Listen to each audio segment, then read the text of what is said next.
बादशाह अकबर के राज में एक बार लंबी दाढ़ी का चलन हो गया।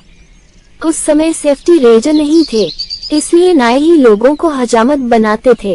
लंबी दाढ़ी के चलन के कारण नाइयों का कारोबार ठप पड़ गया। राजू एक ऐसा ही लेकिन लालची नाई था। उस समय बादशाह दरबार में आने वालों को तोहफे देते थे। राजू जब दरबार में आया तो उसे चांदी का सिक्का मिला, तो उसने उसे लेने से मना कर दिया और बादशाह से मिलने की हट करने लगा। उस समय बादशाह भी अपनी प्रजा के प्रति वफादार थे। अकबर आए और नाई से परेशानी पूछी। राजू ने बादशाह को लंबी दाढ़ी के चलन का जिम्मेदार ठहराते हुए उसके व्यवसाय को ठप करने का कारण बताया। बादशाह कुछ नहीं कर सकते थे और सहमत भी हुए क्योंकि यह बात सही थी। उन्होंने ही यह चलन आरंभ किया था क्योंकि उन्हें लगता था लंबी दाढ़ी से वे ज्यादा बुद्धिमान दिखते हैं। राजू ने कहा कि बादशाह उसे आगरा में अकेला नाई घोषित कर उसके साथ न्याय करे। अकबर को भी बुरा लग रहा था, इसलिए उन्होंने एक फरमान जारी किया कि जो स्वयं दाढ़ी नहीं बना सकते वे सिर्फ राजू से ही हजामत बनवाएंगे। आज्ञा की अवहेलना करने वाले को फांसी की सजा दी जाएगी। राजू संतुष्ट होकर घर गया और आगरा का अकेला नाई बन गया।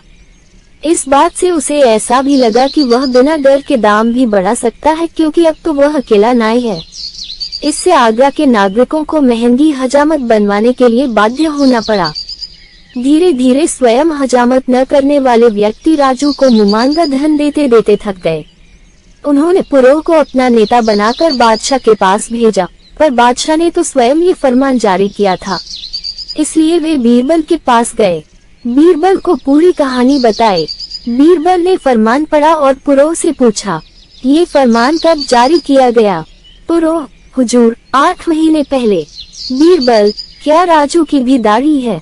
पुरोह, हुजूर, ये समय चलन के बारे में बात करने का नहीं है, आप हमारी समस्या का समाधान निकालिए।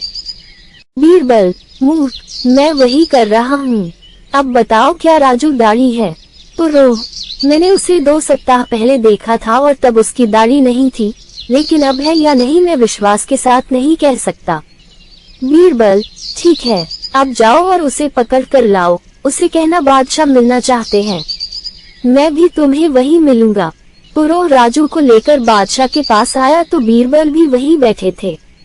बीरबल, राजू, तुमने अपने अनाप शनाप मूल्यों से बहुत धन कमा लिया है। अब अच्छा है कि तुम बादशाह का ये फरमान वापस लेने की बात मान जाओ। बीरबल ने उसे बहुत समझाया, पर वह न मना करता और न ही मानता। अब बीरबल उसे समझाते समझाते थक गए। बीरबल, राजू जाने से पहले एक बात बताओ, तुमने आखिरी बार हजामत कब बनवाई थी? राजू, हुजूर, मैं हर सुबह अपनी हजामत बनाता हूँ। बीरबल, क्या तुम किसी और नाई के पास जाते हो? राजू, नहीं हुजूर, फरमान के पश्चात आगरा में मैं अकेला नाई हूँ। मैं अपनी हजामत स्वयं बनाता हूँ।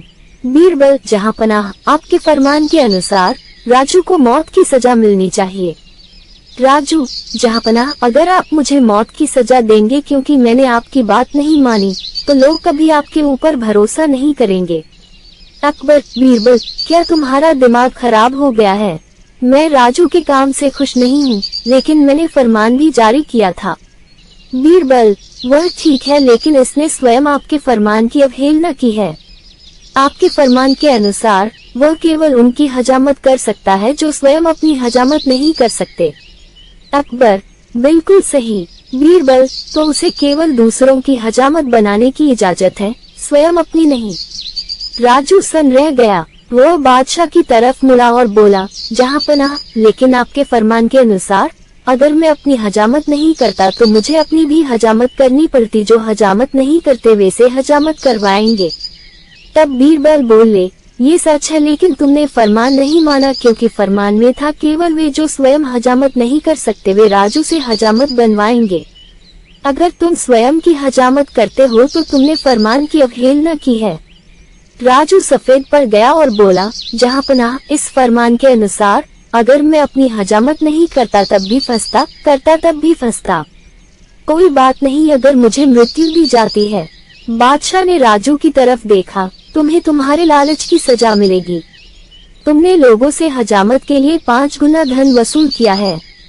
पहले मैं कुछ नहीं कर पा रहा था क्योंकि यह मेरा फरमान था, लेकिन मैं तुम्हें मृत्यु की सजा नहीं दूंगा। बीरबल, क्या कोई और रास्ता है? बीरबल बोले, जहाँ पनाहीर फरमान केवल आगरा तक सीमित है, इसलिए राजू को आगरा से बाहर निकाल दिया जाए और कानून तोड़ने के लिए उसे माफी दे दी जाए। शिक्षा। इस कहानी से शिक्षा मिलती है कि जो व्यक्ति गलत तरीके से सफलता पाते हैं, एक दिन वे अपने जाल में स्वयं फंस जाते हैं। संतुलित चरित्र के लिए स्वयं पर नियंत्रण आवश्यक है।